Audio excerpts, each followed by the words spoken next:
1:34. Vamos a volver con el tema de la ley aprobada por el Congreso que dispone una serie de modificaciones a la ley sobre la actividad de las organizaciones no gubernamentales aquí en el país. Las organizaciones no gubernamentales que reciben financiamiento de la cooperación internacional y que operan en diferentes ámbitos, ¿no? Medioambientales, de educación, de derechos humanos, denuncias de seguimiento de casos de corrupción y denuncias de corrupción. En fin, un ámbito muy amplio. Y el Congreso de la República, en la norma aprobada, ha dispuesto, por ejemplo,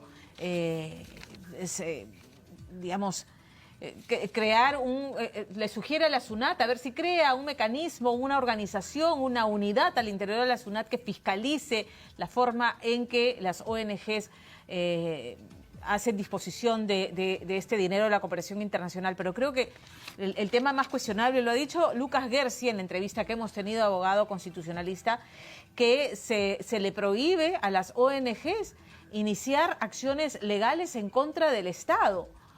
Gravísimo, porque esto atentaría en contra del derecho de los peruanos que, al no encontrar justicia en instancia última aquí en el sistema judicial peruano, es decir, en la Corte Suprema, acudir a instancias internacionales. Y usted dirá, bueno, puede hacerlo. Muchas veces se trata de personas que no pueden, no cuentan con los recursos y precisamente hay esas organizaciones que acompañan, siguen el proceso de demandar al Estado peruano. Amén de otros temas que vamos a conversar esta tarde con Javier Aspur, que es el presidente de la Asociación Nacional de Centros, representa aproximadamente 80 ONGs y está con nosotros. ¿Cómo está, Javier? Bienvenido, buenas tardes. Buenas tardes, muchas gracias por la invitación.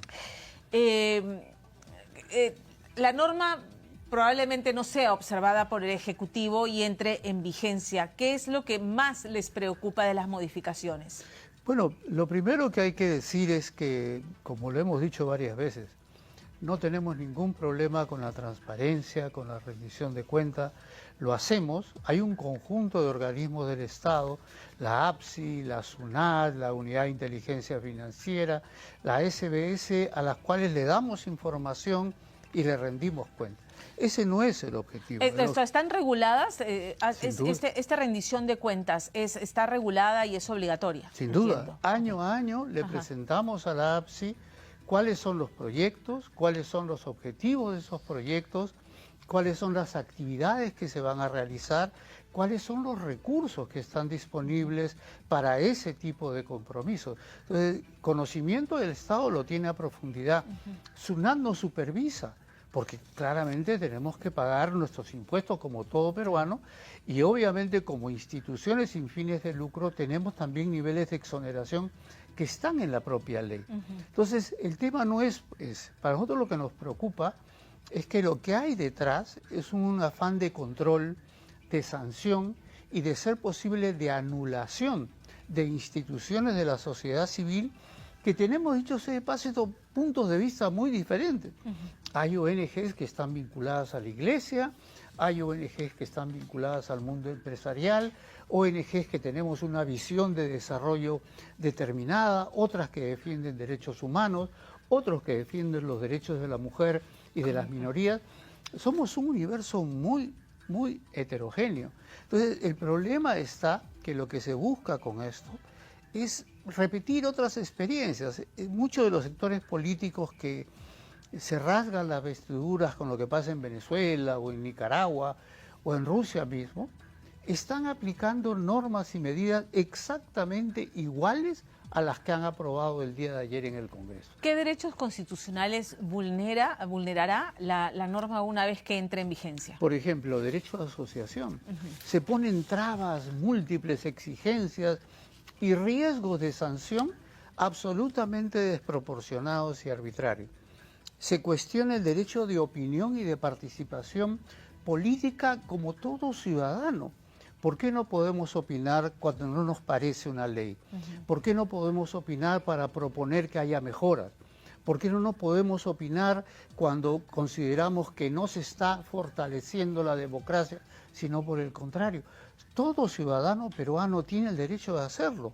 ¿Y por qué se nos quiere cortar a nosotros ese derecho que tiene toda otra organización. Claro, a ver, con un ejecutivo que reclama que la prensa está cometiendo un golpe blando o un golpe blanco y ministras que declaran que la presidenta está permanente siendo atacada por su condición de ser mujer. Entendemos que no hay mucha proclividad, primero, a la transparencia y menos a rendir cuentas, ¿no es cierto? Porque la presidenta hace más de 200 días que no declara en una entrevista.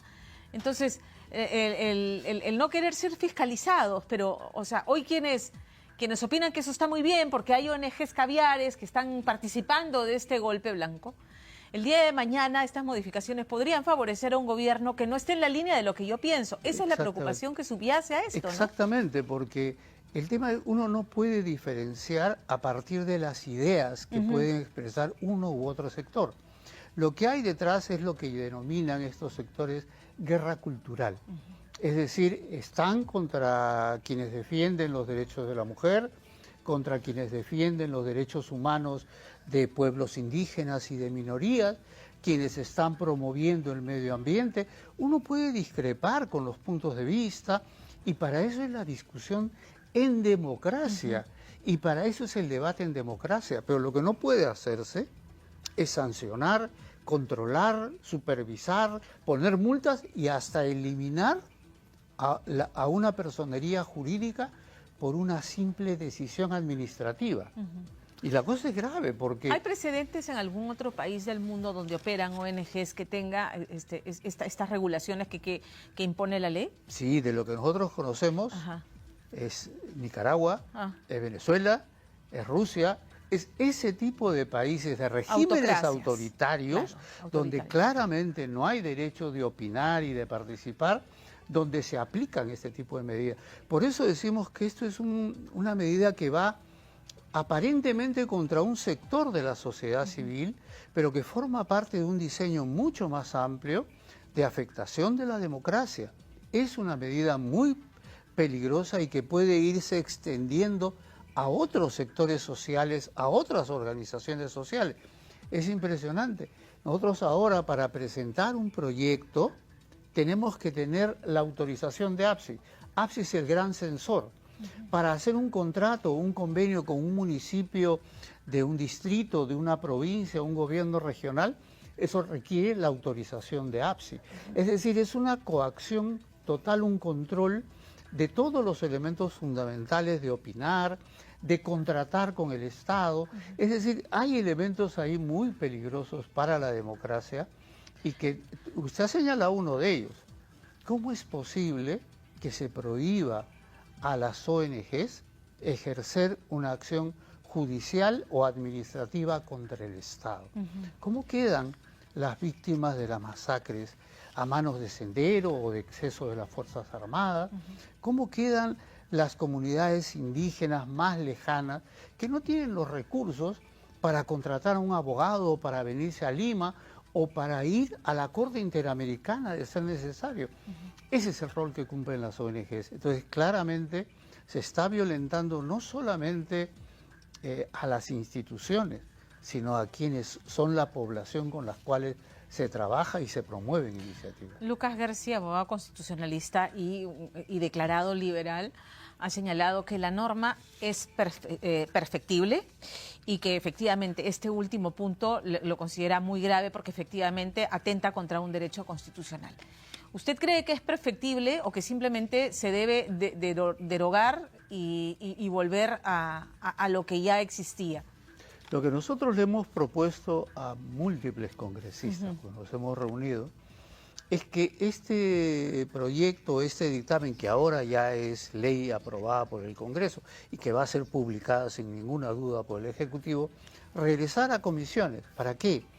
Para que hicieran algo que no hicieron antes, convocar a todos los sectores interesados, a las ONGs, a las fundaciones, a las entidades internacionales, para escuchar los diversos puntos de vista y ver cómo formulamos una propuesta de ley que apunte a fortalecer la capacidad del Estado y la sociedad peruana para acceder a mayores recursos de cooperación internacional en un contexto muy complicado.